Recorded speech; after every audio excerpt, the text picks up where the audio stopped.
Get ready with me for my 25th birthday dinner. I figured let's talk about my 25th year of life while I get ready. On the surface, this year has been incredibly productive. I married the love of my life.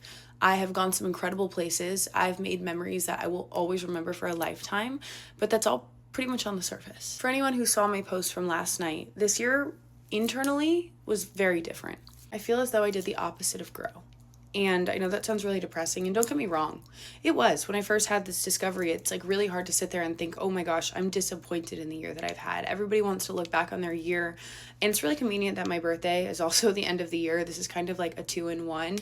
But I look back on the year and I don't feel accomplishment, and I don't feel proud of the way that I'm growing, and I don't feel confident in myself, and I don't feel secure. I feel the opposite. I think this year was really hard for me in the sense of like knowing myself. I've always considered myself to be extremely confident, not always just like confident in my physical attributes, but confident in my heart, confident in my career, confident in my path, just sure, a very sure person, a positive person. I felt as though the world was my oyster. I was extremely naive to the way that other people might feel about me, the comments other people might make about me. I had no doubt in myself, essentially. And this year kind of felt different.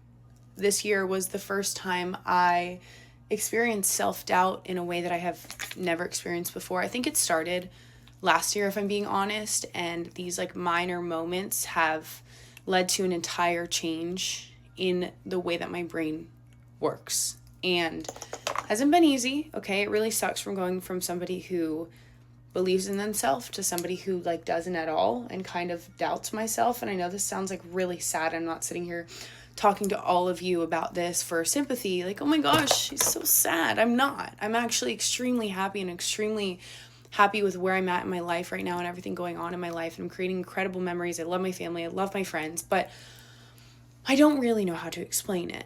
I've just become a little bit too aware of what other people think. I've become a little bit too controlled by outside validation. Therefore, one of my biggest lessons in being 25 is that if you can feel something pulling at your heart and changing the way that you think, don't let it build up to the point where it feels like you can't stop it.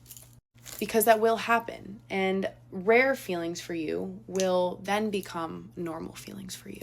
I also learned in the year of being 25 that the way that you talk to yourself and the way that you think about yourself and the way that you think to yourself absolutely impacts the way that you will feel and the way that you will function in your life. If you let